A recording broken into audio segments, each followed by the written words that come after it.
Hello नमस्कार दोस्तों, स्वागत है आपका अपने YouTube channel study your channel पर। कैसे हैं आप लोग, एक बार कमेंट बॉक्स में ज़रूर बता दें। तो देखिए, इससे पहले हमने बताया था हरित क्रांति क्या है। ठीक है, हरित क्रांति की मतलब महत्वपूर्ण तत्व क्या है और हरित क्रांति क्या है। और आज हम बात करेंगे हरित क्रांति के परिणाम और लाभ क्या हैं इसके। ठीक है, तो देखते हैं।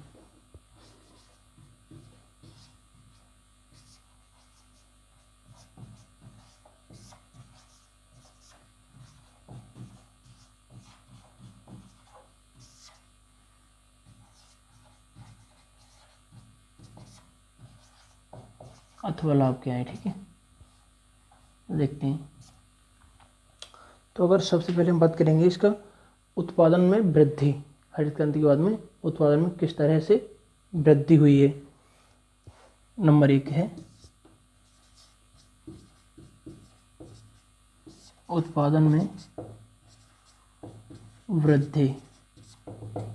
देखो, हरित क्रांति से पहले जब ये फसल उगाई जाती थी तो उत्पादन में वृद्धि बहुत ही कम थी, लेकिन इसके बाद में हरित क्रांति के बाद में उत्पादन में वृद्धि दिन प्रतिदिन बहुत ही बढ़ती गई।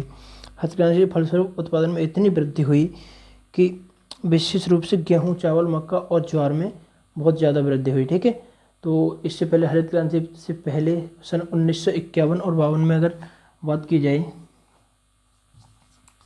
51 और 52 की बात की जाए, 52 से हरित क्रांति से पूर्व, तो गेहूं का जो उत्पादन था वह था 4.46 मिलियन टन। ठीक है, और अगर बात की जाए वर्ष 2017-18 की, 2017-18 में वह बढ़कर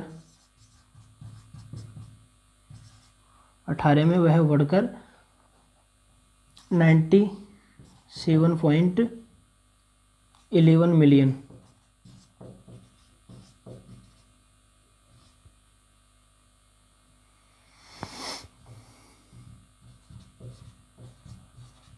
टन हो गया। ठीक है, और अगर ये तो गेहूं की बात थी। ठीक है, गेहूं में इतनी वृद्धि हुई गेहूं की उत्पादन में। और अगर ये मक्का में देखें तो मक्का में इतनी वृद्धि हुई है, मक्का में वर्ष 1951-52 में देखें तो मक्का का जो उत्पादन था वह 20.58 मिलियन टन था। 20.58 मिलियन टन था। ठीक है, और वह वर्ष 2017-18 में बढ़कर इतने से बढ़कर वह 111.97 मिलियन टन हो गया। ठीक है, तो हरित क्रांति के बाद में उत्पादन में इतनी वृद्धि हुई। और अगर दूसरा पॉइंट देखते हैं, ये तो थी उत्पादन में वृद्धि। दूसरा पॉइंट है इसका दूसरा पॉइंट होगा व्यावसायिक खेती को बढ़ावा देना।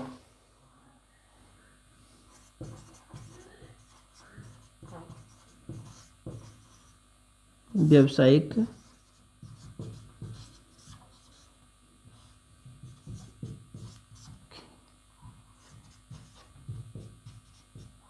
बढ़ावा देना। ठीक है, पहले जो हरित क्रांति से पूर्व यदि खेती करते थे, जो कृषक खेती किया करते थे, वो केवल पेट भरने के उद्देश्य से खेती किया करते थे, पेट भरने के उद्देश्य से। लेकिन हरित क्रांति के पश्चात में नई नई तकनीकों का विकास हुआ, नए नए उपकरणों का विकास हुआ, तो वह व्यवसायिक के रूप से भी खेती करने लगे। जैसे मतलब उनका पहला उद्देश्य तो ये था कि केवल सिर्फ पेट भरने के लिए खेती करेंगे, लेकिन उसके बाद में व्यवसाय के एक व्यवसाय बना लिया खेती के लिए और व्यवसाय के रूप में खेती करना प्रारंभ कर दिया। अगला पॉइंट है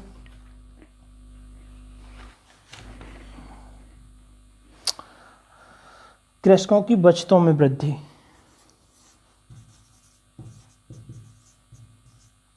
कृषकों की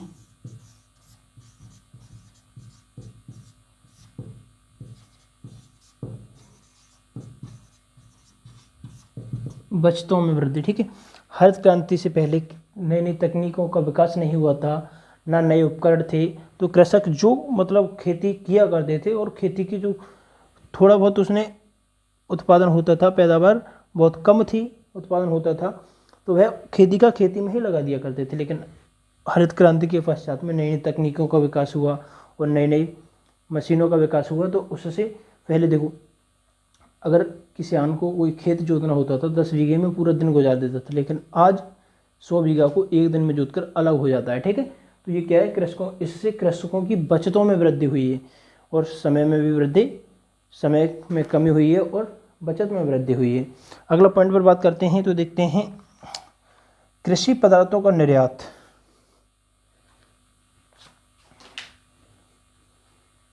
चलो रहने दें।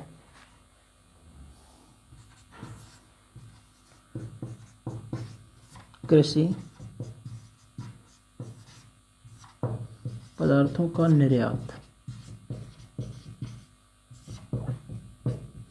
देखिए, हरित क्रांति के पश्चात में भारत जो था खाद्यान्न के क्षेत्र में आत्मनिर्भर तो हो ही गया। आत्मनिर्भर होने के साथ साथ भारत ने कुछ चीज़ें ऐसी थी खाद्यान्न वाली कि दूसरे देशों को निर्यात करना प्रारंभ कर दिया। पहले क्या था, भारत में आयात की जाती खाद्यान्न वाली वस्तुएं, लेकिन हरित क्रांति के पश्चात में भारत ने वे ही वस्तुएं दूसरे देशों को निर्यात करना प्रारंभ कर दिया। इससे क्या है, भारतीय पदार्थों का निर्यात भी हुआ, कृषि का इनका निर्यात दूसरे देशों को, और उससे दूसरे देशों से कुछ मुद्रा मिला करती थी और उससे देश के लिए फायदा हुआ। ठीक है, और अगला पॉइंट पर बात करते हैं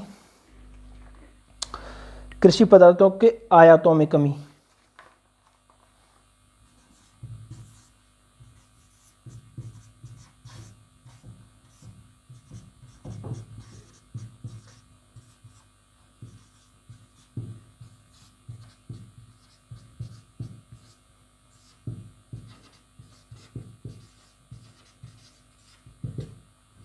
देखो, हरित क्रांति के पश्चात में कृषि पदार्थ के जो मतलब पहले दूसरे देशों से दालें हैं, अनेक प्रकार की वस्तुएं मंगाई जाया करती हैं भारत में, जिनका उत्पादन नहीं हुआ करता था।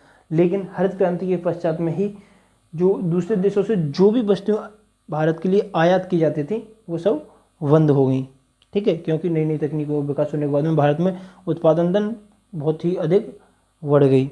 और अगले पॉइंट पर बात करेंगे रोजगार में वृद्धि। देखो, मेन इम्पोर्टेंट बिंदु इसका ये है कि रोजगार में वृद्धि, हरित क्रांति के पश्चात में रोजगार में वृद्धि हुई है।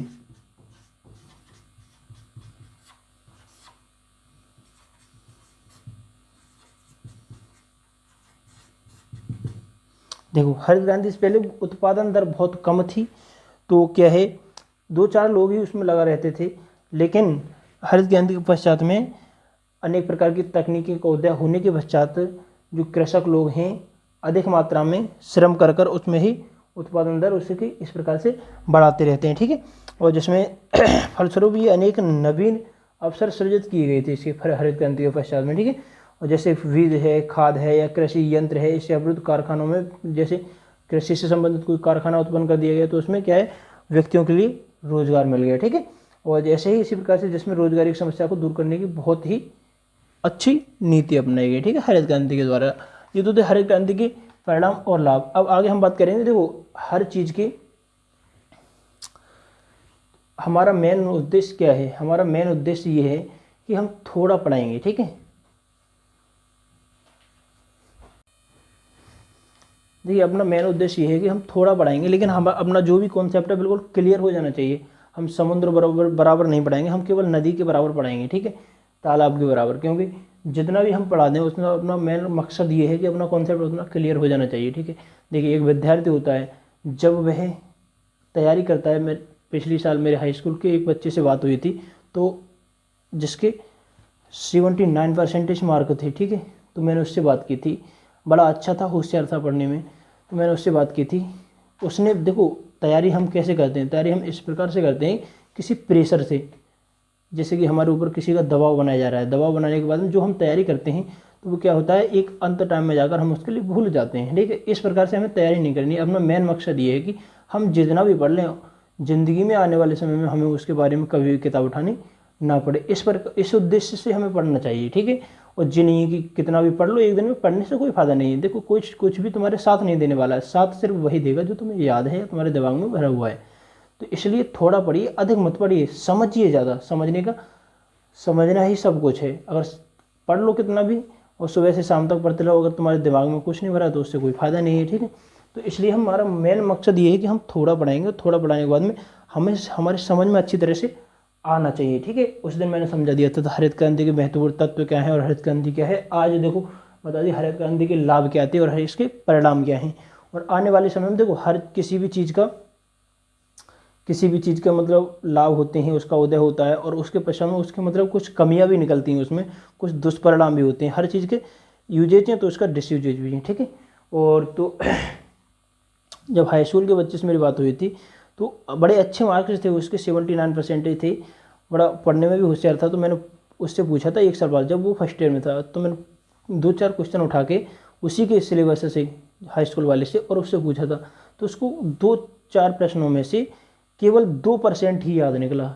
इसका मेन मकसद क्या था, इसका मेन मतलब ये था कि जो भी उसने याद किया था प्रेशर से याद किया था। पहले तो रट के फेंक दिया था, सब कुछ याद हो गया था, लेकिन उसके बाद में हम ये सोच लेते हैं अब ये हमने हाई स्कूल की परीक्षा दे दी तो हमें इससे क्या मतलब रह गया। ठीक है, तो मतलब नहीं, उस प्रकार से याद कीजिए कि आने वाले समय में ज़िंदगी में कभी भी दोबारा किताब उठाने की आवश्यकता ना पड़े। ठीक है, तो ये तो हो गया मतलब हरित क्रांति के परिणाम क्या हैं और इसके लाभ क्या हैं। अब आने वाली वीडियो में देखेंगे हम दुष्परिणाम क्या हैं। ठीक है, धन्यवाद।